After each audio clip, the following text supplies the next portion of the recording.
দৃষ্টি রাখতে হবে। তোমার আমার দেশকে নিয়ে, ইসলামকে নিয়ে, আল্লাহকে নিয়ে, রাসূলকে নিয়ে এক ষড়যন্ত্র চলছে। কথা বলো ঠিক না বেঠিক? যদি জেগে থাকো, জেগে থাকবে বাংলাদেশ। কথা বলো ঠিক না বেঠিক? আজ মুসলমানদের অবস্থা অত্যন্ত নাজুক। কেবল মুসলমানরাই হচ্ছেন কাফের মুশরিকদের আক্রমণের একমাত্র লক্ষ্যবস্তু।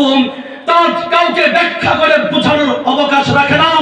আসমানের নিচে, জমিনের উপরে, পৃথিবী নামক এক গ্রহের কোথাও যদি কোন লাশের স্তূপ পাওয়া যায়, কোন বিধ্বস্ত ঘরবাড়ি বিরান জনপদের সন্ধান পাওয়া যায়, খুঁজতে তালাশতে দেখবেন হতভাগা মুসলমানদের লাশ। কথা বলেন ঠিক না বেঠিক?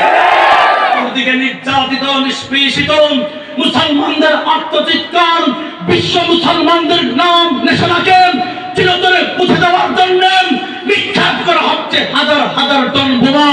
বিস্ফোরিত বারুদের গন্ধে এই পৃথিবী আজ এক মৃত্যুপুরীতে পরিণত হয়েছে। কথা বলো ঠিক না বেঠিক? মুসলমান, আজ যদি তোমরা ভাগাভাগি করতে থাকো, কে আলিয়া, কে কওমি, কে ওয়াহাবি, কে সুন্নি, আর কে মাযহাবি, কে লা মাযহাবি, আর কে জামাতি, কে খেলাফত মজলিস, এইভাবে যদি ভেদাভেদ করতে থাকো, মনে রাখবেন তোমার আমার আল্লাহকে নিয়ে, রাসূলকে নিয়ে, ইসলামকে নিয়ে কুটুক্তি চলতেই থাকবে, ষড়যন্ত্র চলতেই থাকবে। কখনো ধানের শীষ আসবে, কখনো নৌকা আসবে। খোদার কসম, তোমার আমার ভাগ্য পরিবর্তন হবে না। কথা বলো ঠিক না বেঠিক? যদি মাথার পাগড়ি মাথায় বেঁধেন, খোদার জমিনে রাজপথের স্লোগান দিতে পারেন, পরিষ্কার ভাষায় বলতে চাই, আমেরিকার হোয়াইট হাউসে কালেমার পতাকা উড়বে, রাশিয়ার মস্কো মুসলমান দখল করবে, দিল্লির লাল কেল্লা মুসলমান শাসন করবে।